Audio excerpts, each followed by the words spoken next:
أعوذ بالله من الشيطان الرجيم. بسم الله الرحمن الرحيم. الحمد لله رب العالمين الرحمن الرحيم مالك يوم الدين إياك نعبد وإياك نستعين اهدنا الصراط المستقيم صراط الذين أنعمت عليهم غير المغضوب عليهم ولا الضالين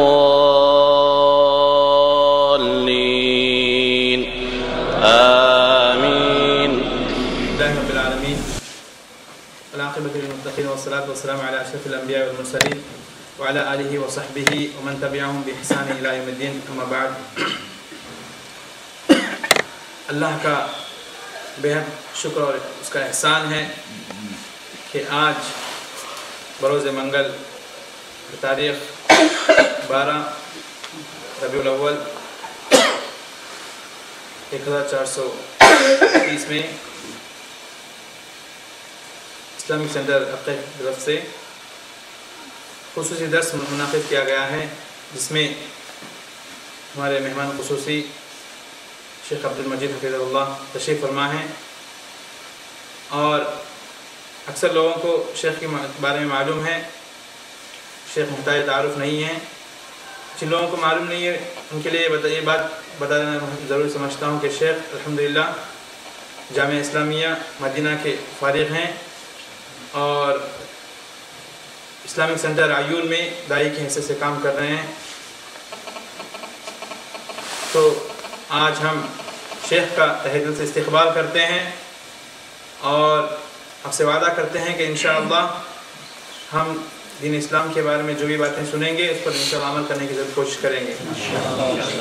اور میں سامعین سے گزارش کرتا ہوں کہ اپنا موبائل بند کر لیں، اور جو حضرات ٹیک لگائے بیٹھے ہیں براہ کرم سامنے آ جائیں. اللہ کے جو لوگ معذور ہیں ان کے لیے کوئی مشکل نہیں ہے. جو حضرات ماشاءاللہ جوان ہیں سامنے آ جائیے. میں تلاوت کے لیے دعوت دیتا ہوں شیخ مجاہد سے. السلام علیکم.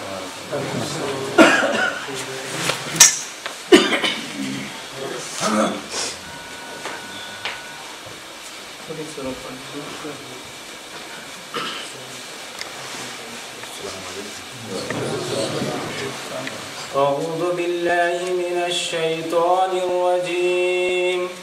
بسم الله الرحمن الرحيم. لا يستوي أصحاب النار وأصحاب الجنة. أصحاب الجنة هم الفائزون. لو أنزلنا هذا القرآن على جبل لرأيته خاشعا متصدعا من خشية الله. وتلك الأمثال نضربها للناس لعلهم يتفكرون. هو الله الذي لا إله إلا هو عالم الغيب والشهادة هو الرحمن الرحيم. هو الله الذي لا إله إلا هو الملك القدوس السلام المؤمن المهيمن العزيز الجبار المتكبر. سبحان الله عما يشركون. هو الله الخالق البارئ المصور له الأسماء الحسنى. يسبح له ما في السماوات والأرض وهو العزيز الحكيم. صدق الله العظيم.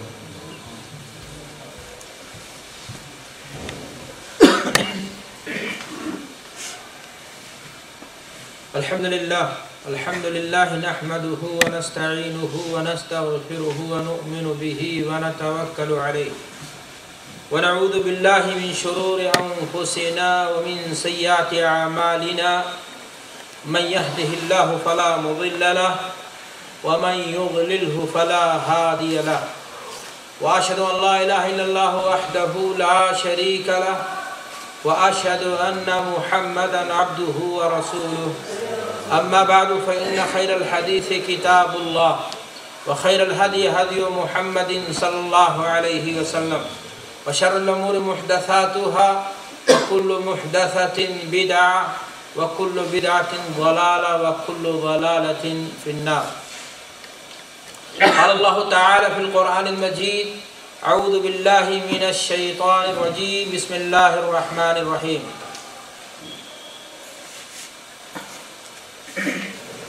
فلا وربك لا يؤمنون حتى يحكموك فيما شجر بينهم ثم لا يجدوا في أنفسهم حرجا مما قضيت ويسلموا تسليما.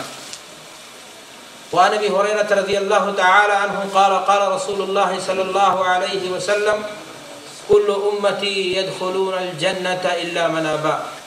قيل من أبى يا رسول الله؟ قال من أتاني دخل الجنة ومن عصاني فقد أبى. معزز سامعین، دینی بھائیوں، بزرگوں، مہینہ ربیع الاول کا چل رہا ہے. آج 12ویں تاریخ ہے. شہر عقیق ہے. اسلامک سینٹر کی زیر نگرانی اس حال میں آپ نے حاضری دی ہے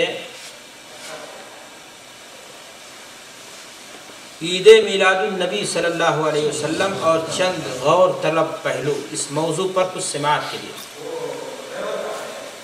موضوع بڑا اہم ہے اور موقع کی مناسبت سے بھی اس کی ضرورت ہے کہ اس پر کچھ روشنی ڈالی جائے.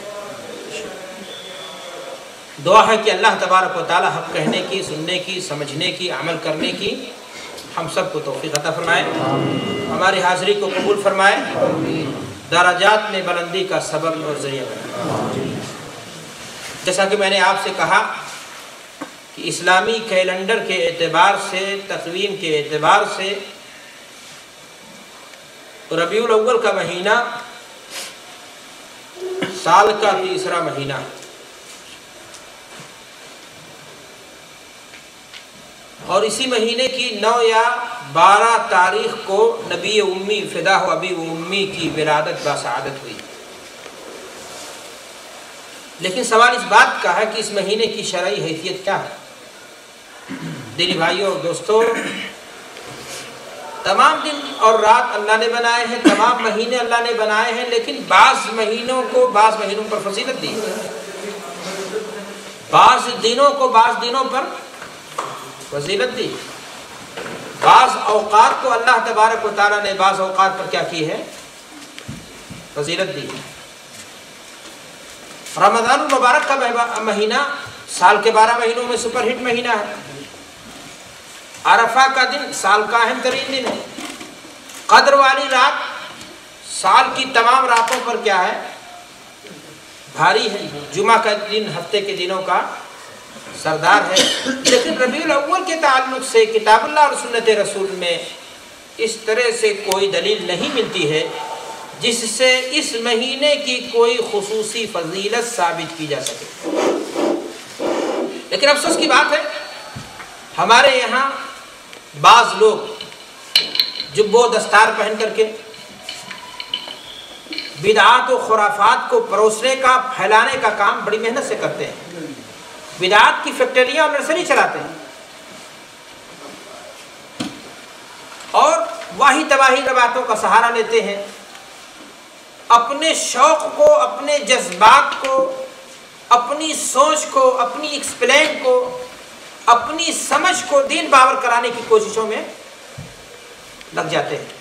کہا یہاں تک جاتا ہے کہ ربیع الاول کا مہینہ شروع ہوتے ہی، چاند دیکھتے ہی انسان کو چاہیے کہ شکرانے کے طور پر 2 رکعت کیا کرے؟ نماز پڑھے، اس لیے کہ یہ مہینہ ہمارے نبی کی ولادت کا مہینہ. ایک عام انسان جب اس فکرے کو سنتا ہے تو اس کے ذہن میں یہ بات آتی ہے دل کو چھونے والی بات ہے، چونکہ والہانہ طور پر ایک مسلمان اپنے نبی سے جڑا ہوتا ہے، وہ کہتا ہے کہ بات صحیح ہے کہ جس مہینے میں ہمارے رسول کی ولادت ہوئی ہے اس مہینے میں اس طرح کا کام کرنا دین ہونا چاہیے، اور اگر ہم 2 رکعت نماز پڑھتے ہیں خوشی کے طور پر تو ثواب کی چیز ہونی چاہیے۔ لیکن میرے بھائی اور دوستو، میں آپ سے ایک بات کہہ دیتا ہوں، اس کو نوٹ کر لیجئے۔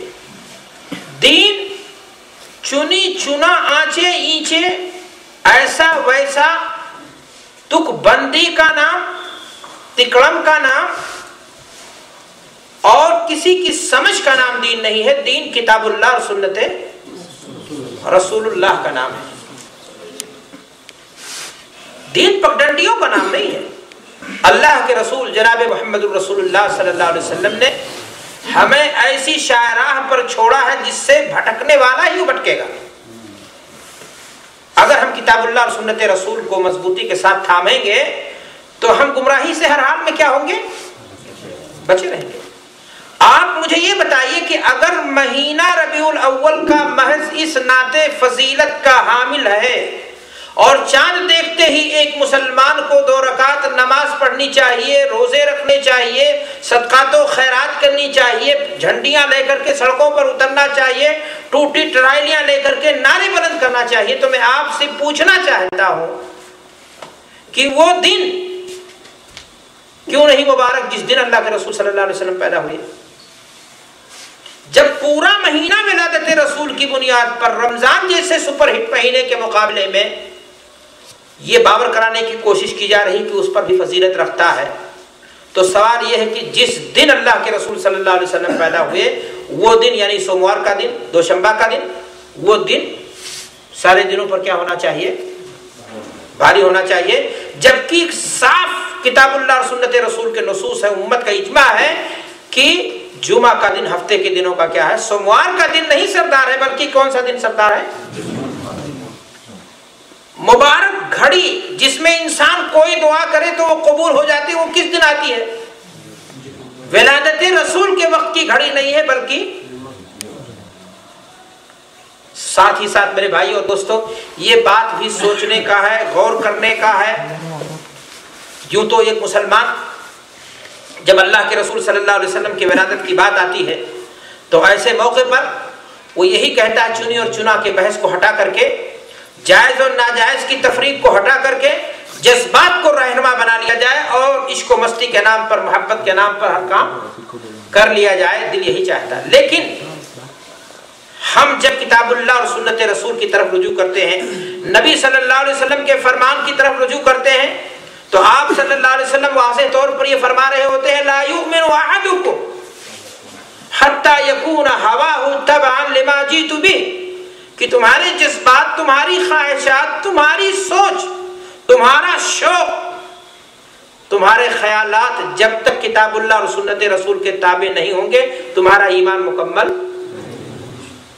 اب ہمیں غور کرنے کی چیز یہ ہے کہ اللہ کے نبی جناب محمد الرسول اللہ صلی اللہ علیہ وسلم کی ولادت پر جشن منانا، خوشی میں شکرانے کے طور پر نمازیں پڑھنا، صدقات و خیرات کرنا، جلسے جلوس منعقد کرنا، آج جو ہے ماہ ربیع الاول کی 12 تاریخ کو جو کچھ کیا جاتا ہے، وہ سارے کام اگر میرے بھائیو دین ہوتے تو سوال اس بات کا ہے کہ حضرت محمد الرسول اللہ صلی اللہ علیہ وسلم نے وہ کام کیا، کرنے کا حکم دیا؟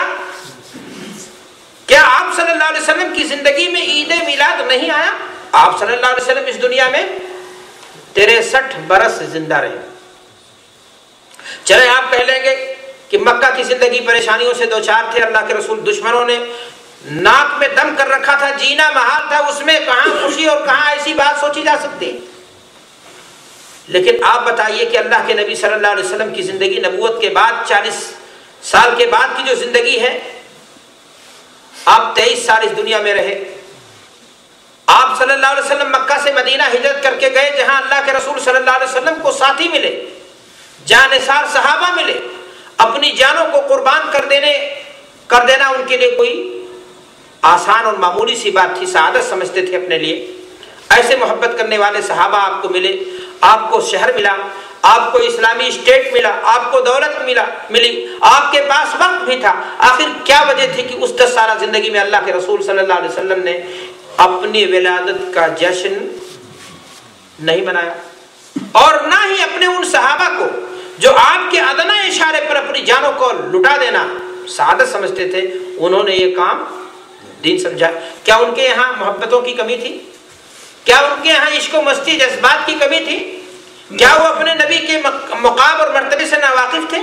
ان کے سامنے عیسائی قوم کی مثال بھی تھی، عیسائی قوم اپنے نبی کے ولادت کے دن جشن مناتی تھی، ان کے سامنے یہ مسئلہ موجود تھا۔ پھر کیا وجہ ہے کہ صحابہ نے یہ کام نہیں کیا؟ وہ صحابہ جو اللہ کے رسول صلی اللہ علیہ وسلم کی وضو کا بچا ہوا پانی اپنے جسموں میں مل لینا سعادت سمجھتے تھے، وہ صحابہ جو اللہ کے رسول صلی اللہ علیہ وسلم کے پسینے مبارک کو جذب کر لیتے تھے، خوشبو کے طور پر استعمال کرتے تھے، آپ کے سے اتنی عقیدت و محبت تھی اللہ کے رسول صلی اللہ علیہ وسلم سے کہ راستہ چلتے ہوئے جہاں آپ صلی اللہ علیہ وسلم نے کہیں بیٹھ کر کے سایہ حاصل کیا ہو، راستہ چلتے ہوئے وقت ناکافی ہو پھر بھی وہاں بیٹھ جاتے تھے تاکہ سنت ہماری کیا ہو جائے، زندہ ہو جائے۔ ان صحابہ نے یہ کام کیا؟ اگر نہیں تو میرے بھائی اور دوستو پھر یہ کام دین کا حصہ کیسے ہو جائے؟ میرے بھائی اور دوستو، میں آپ سے آگے بڑھ کر کے پوچھنا چاہتا ہوں کہ جب اس کام کو اللہ کے نبی نے دین نہیں بتایا، اس کام کو حضرات صحابہ کرام جو انتہائی درجہ سنت کے متبع اور حریص تھے، انہوں نے اس کام کو دین نہیں سمجھا، جب اس کے بعد ائمہ دین نے اس کام کو دین نہیں سمجھا جن کی ہم تقلید کرتے ہیں، اور جب بات ان کے سامنے کتاب اللہ اور سنت رسول کی سامنے رکھ دی جاتی ہے بسا اوقات تو یہ کہہ کر جو لوگ دامن چھڑانے کی کوشش کرتے ہیں کہ بھائی ہم تو فلاں مذہب کے کیا ہیں، ماننے والے، ہم تو مقلد ہیں، جبکہ یہ جملہ بڑا خطرناک ہے۔ اللہ کی کتاب پر، رسول کی سنت پر کسی کے قول، کسی امام کی بات کو بالادستی دینا یہ ایمان کی منافی چیز ہے۔ لیکن افسوس کی بات ہے وہی شخص جب اس سے کہا جاتا ہے کہ میلاد کیوں منا رہے ہو، اللہ کے نبی صلی اللہ علیہ وسلم کی برسی کس لیے منا رہے ہو، تم جس امام کی تقلید کی بات کرتے ہیں امام ابو حنیفہ رحمۃ اللہ علیہ، ان کے یہاں اللہ کے رسول صلی اللہ علیہ وسلم کی ولادت پر برسی نہیں منائی گئی، امام صاحب نے کتنی مرتبہ بنائی؟ تو میرے بھائی اور دوستو، لوگ دائیں بائیں بغلیں دیکھنے کے لیے تیار ہو جاتے ہیں۔ میں آپ سے پہلے ہی کہہ چکا کہ دین ہماری سمجھ اور آپ کی سمجھ کا نام نہیں ہے، کتاب اللہ اور سنت رسول اللہ کا نام کیا ہے؟ دین ہے۔ اللہ کے رسول صلی اللہ علیہ وسلم سے نہ تو بڑا کوئی زاہد ہے، نہ تو آپ سے بڑا کوئی عالم ہے، نہ آپ سے بڑا کوئی اللہ سے ڈرنے والا ہے۔ وہ شخص جو اللہ کے رسول صلی اللہ علیہ وسلم کی فرمودات کو، آپ کے کیے ہوئے کام کو ناکافی سمجھتا ہے اور آگے بڑھنے کی کوشش کرتا ہے، ایسے شخص کے بارے میں امام مالک رحمۃ اللہ علیہ نے فرمایا ہے کہ اگر کوئی شخص 1400 سال کے بعد آ کر کے کہتا ہے کہ فلاں کام بھی دین کا حصہ ہے، جنت پانے کا ذریعہ ہے، اللہ کو خوش کرنے کا طریقہ ہے، تو گویا ایسا شخص اس بات کا اعلان کر رہا ہے کہ ان محمدن خان رسالہ، کہ نعوذ باللہ من ذالک، کہ اللہ کے رسول صلی اللہ علیہ وسلم نے دین مکمل ہم تک فما لم یکن ذاک الیوم دینا لم یکن الیوم دینا، اس لیے کہ جو چیز اس زمانے میں دین نہیں تھی وہ آج کے زمانے میں دین نہیں ہو سکتی۔ حضرت محمد رسول اللہ صلی اللہ علیہ وسلم کا فرمان یاد کیجئے، آپ صلی اللہ علیہ وسلم نے ارشاد فرمایا کہ اے لوگوں، جنت پانے کا اگر کوئی طریقہ تھا،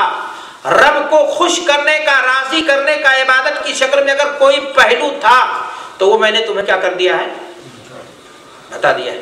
اور یہ ایک مسلمان کے، ایک مومن کے ایمان اور عقیدے کا حصہ بھی ہے کہ کوئی نبی اس دنیا سے دین کی تکمیل کیے بغیر، وہ ذمہ داری جو اللہ نے اس پر دین کے تئیں ڈالی ہے اس کو پورا کیے بغیر دنیا سے جانے کا کوئی مقصد نہیں ہوتا۔ اللہ کے نبی جناب محمد رسول اللہ صلی اللہ علیہ وسلم پر قرآن مجید کی آیت کریمہ نازل ہو چکی ہے، الیوم اکملت لکم دینکم واتممت علیکم نعمتی ورضیت لکم الاسلام دینا، دین مکمل ہو چکا ہے۔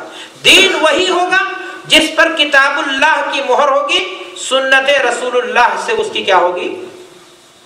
تصدیق ہوگی۔ اور اگر ان دونوں چیزوں کی اس پر تصدیق نہیں ہے تو بظاہر وہ کام کتنا ہی آپ کو خوشنما کیوں نہ لگے، جنت پانے کا آپ کو ذریعہ کیوں نہ لگے، آپ کے اندر جذبات ہی کتنے نیک کیوں نہ ہوں، یاد رکھیں وہ عمل دین کا کام نہیں ہو سکتا، ثواب کا کام نہیں ہو سکتا، وہ بدعت ہے، وہ گمراہی ہے، وہ ضلالت ہے، اور وہ جو ہے مردود ہے۔ اللہ کے رسول صلی اللہ علیہ وسلم نے یہ بات فرمائی ہے، کل امر لیس علیہ امرنا فہو رد، ہر وہ کام جس کو ہم نے انجام نہیں دیا ہمارے قول سے، ہمارے فعل سے، ہماری تقریر سے، اس کا ثبوت نہیں ملتا ہے۔ دین سمجھ کر کے اگر وہ کام انجام دیا جائے گا تو وہ کام دین کا حصہ نہیں مانا جائے گا، وہ دین کا پہلو نہیں ہوگا۔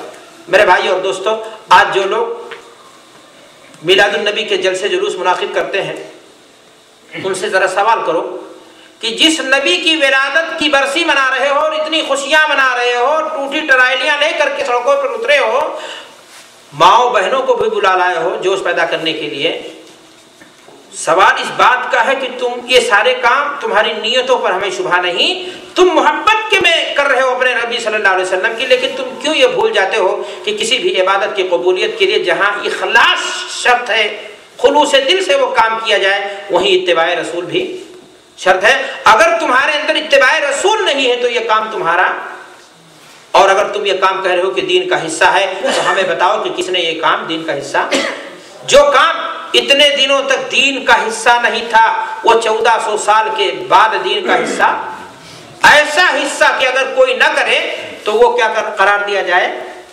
گستاخ قرار دیا جائے، اور اس پر نہ معلوم کیا کیا لیبل لگا دیا جائے۔ میرے بھائی اور دوستو، یہ ساری کی ساری باتیں غیر مناسب ہیں۔ ہمارے بہت سارے بھائی ہیں جو یہ کہتے ہیں کہ سوال یہ ہے کہ مولانا کیا واقعی معنی میں عید میلاد منانے والوں کے پاس کوئی دلیل نہیں ہے؟ کیا عید میلاد اتنے زمانے سے چلا آ رہا ہے، اس کی کوئی حقیقت نہیں؟ سچ بات یہی ہے کہ ان کے پاس کتاب اللہ اور سنت رسول کی کوئی دلیل صحیح موجود نہیں، جو کچھ ہے وہ تو بندیاں ہیں، عقلی گھوڑے ہیں، فلسفے ہیں، یا ضعیف اور موضوع روایات ہیں جو ناثابت ہیں اور جن سے دین کا ثبوت نہیں ہو سکتا۔ میرے بھائی اور دوستو، کہا یہ جاتا ہے کہ اللہ کے نبی جناب محمد رسول اللہ صلی اللہ علیہ وسلم کی ولادت کی خوشی میں ان کے چچا نے فلاح کام کیا تھا، اپنی باندی صہیبہ کو آزاد کیا تھا، اور اس کے بدلے میں انہیں کیا کر دیا جاتا ہے؟ عذاب سے تخفیف کر دی جاتی ہے۔ میں آپ سے پوچھنا چاہتا ہوں کہ اللہ کے نبی جناب محمد رسول اللہ صلی اللہ علیہ وسلم کا اتنا بڑا دشمن تھا وہ چچا کہ اگر اس کو معلوم ہوتا کہ یہ بھتیجا آگے چل کر کے نبی بنے گا تو گلا وہیں دبا دیتا۔ ایک شخص جو حالت کفر میں کوئی خواب دیکھتا ہے، کسی کافر کی خواب جو ہے کفر کی حالت میں دیکھا ہوا خواب دین کا حصہ ایسے بن سکتا ہے؟ کہا یہ جاتا ہے کہ نبی صلی اللہ علیہ وسلم نے اپنے ولادت کی خوشی میں روزہ رکھا تو تم بھی روزہ رکھو۔ میں نے کب کہا روزہ نہ رکھو؟ اللہ کے نبی جناب محمد رسول اللہ صلی اللہ علیہ وسلم فرماتے ہیں کہ سوموار کے دن میں پیدا ہوا ہوں، سوموار کے دن میرے اوپر وحی آئی ہے، اور اللہ کے رسول صلی اللہ علیہ وسلم نے خوشی کے طور پر کیا کیا؟ فیہ ولدت وفیہ انزل علیہ، اللہ کے رسول صلی اللہ علیہ وسلم نے روزہ رکھا۔ تو روزہ رکھنا تھوڑا مشکل کام ہے نا، اس لیے کہ سوموار کا دن تو مہینے میں کتنی بار آتا ہے؟ کہا نہیں، ہم سال میں ایک دن منائیں گے اور ساری ذمہ داری ادا کر لیں گے۔ کیا اللہ کے رسول صلی اللہ علیہ وسلم کوئی سیاسی لیڈر تھے؟ کیا کوئی شاعر تھے، کوئی سائنٹسٹ تھے کہ قومی سطح پر ان کو خراج عقیدت ایک دن پیش کر کے مسلمان اپنی ذمہ داری سے کیا ہو گیا؟ شبک دوست ہو گیا؟ میرے بھائی اور دوستو، ایک مسلمان کی زندگی اللہ کے رسول صلی اللہ علیہ وسلم سے ہر پل جڑی ہوتی ہے۔ آپ کی نماز کیسے ہو؟ محمد الرسول اللہ صلی اللہ علیہ وسلم جیسی ہو۔ آپ کا روزہ کیسا ہو؟ آپ روزہ کیسے رکھیں گے؟ جی ہاں، روزہ رکھنا عبادت ہے، روزے کو چھوڑ دینا عبادت ہے۔ اللہ کے نبی صلی اللہ علیہ وسلم حالت سفر میں روزہ چھوڑ دیتے ہیں۔ کوئی صحابی روزہ رکھے، حالت بری ہوئی، آپ نے ان کے بارے میں کیا فرمایا کہ ساتھی، جہاں تمہارا پیشوا رہبر روزہ رکھے وہاں روزہ رکھو، جہاں روزہ چھوڑ دے وہاں روزہ چھوڑ دینا کیا ہے؟ دین ہے۔ اپنی سمجھ کو قول نبی پر حاوی ہونے نہ دیا جائے، اپنی سمجھ کو اس پر فوقیت، کسی امام کی سمجھ کو اس پر فوقیت اگر دیا گیا تو پھر ایسی صورت میں یاد رکھو کہ ایمان کے بربادی کے مترادف ہے۔ اللہ تعالیٰ قرآن مجید کے اندر ارشاد فرماتا ہے، یا ایھا الذین آمنوا اطیعوا اللہ واطیعوا الرسول ولا تبطلوا اعمالکم، اللہ اور اس کے رسول کی اطاعت کرو۔ زندگی کے ہر پہلو میں، کس مسئلے میں اللہ اور اس کے رسول کی بات مانی جائے؟ نماز میں، روزے میں نہیں، آپ کے عقیقے میں، آپ کے شادی میں، آپ کے بیاہ میں، آپ کے عقائد میں، آپ کے اعمال میں، آپ کی طرز زندگی میں، آپ کے کپڑے میں، چال چلن میں، ہر غرضے کی زندگی کے ہر پہلو میں ایک مسلمان کے پیش نظر اللہ کے رسول صلی اللہ علیہ وسلم کی زندگی ہونی چاہیے اور اسی کو آئینہ بنانا چاہیے۔ میرے بھائی اور دوستو، اگر دین میں لوگ اپنی سمجھ سے دین باور کرانے کی کوشش کریں گے تو پھر ایسی صورت میں نتیجہ کیا ہوگا؟ خلفشان ہوگا۔ یہ امت ایک پلیٹ فارم پر اکٹھا نہیں ہو سکتی ہے۔ آج بدعات اور خرافات کو جو پروسا جا رہا ہے یہی کہہ کر کے کہ اس میں حرج کی کیا بات ہے، اس میں پریشانی کی کیا بات ہے۔ میں آپ سے ایک سوال پوچھنا چاہتا ہوں کہ اگر اللہ کے نبی جناب محمد الرسول اللہ صلی اللہ علیہ وسلم کی ولادت کے دن جشن منانا، برسی منانا دین ہوتا تو اس سلسلے میں آپ کو کچھ بنیادی باتیں مرکوز کرنی چاہیے۔ اللہ کے رسول صلی اللہ علیہ وسلم کی ولادت کس دن ہوئی؟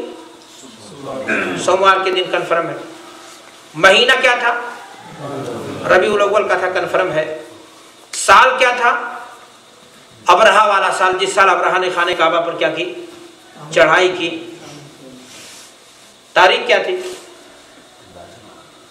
سیرت کی کتابوں کو اٹھائیے، تاریخ کی کتابوں کو اٹھائیے، کئی اقوال ملتے ہیں کہ 9 ربیع الاول اللہ کے رسول صلی اللہ علیہ وسلم کی تاریخ پیدائش ہے یا 12 ربیع الاول ہے، اور بھی اقوال ہیں۔ میرے بھائی اور دوستو، کیا یہ اختلاف اہل سیرت کا اس بات کی دلیل نہیں ہے کہ صحابہ کرام رضوان اللہ علیہم اجمعین نے ولادت رسول کے دن کو اہمیت نہیں دی؟ اس لیے کہ اگر اللہ کے رسول صلی اللہ علیہ وسلم کی ولادت کے دن کی یہ اہمیت ہوتی کہ اس دن ریلیوں سے نکلنا دین ہے، سڑکوں پر نعرے لگانا دین ہے، جبکہ یہ سارے کام مظاہرے ایجیٹیشن اسلام کے مزاجی سے میل نہیں کھاتے ہیں۔ میرے بھائی اور دوستو، اگر یہ کام دین ہوتا تو وہ تاریخ بھی کیا ہوتی؟ کنفرم ہوتی۔ اللہ کے نبی جناب محمد الرسول اللہ صلی اللہ علیہ وسلم ایک مرتبہ نماز پڑھ رہے ہیں، آپ کے جوتے میں نجاست، اسی حالت میں آپ کے پاس کیا آ گئی؟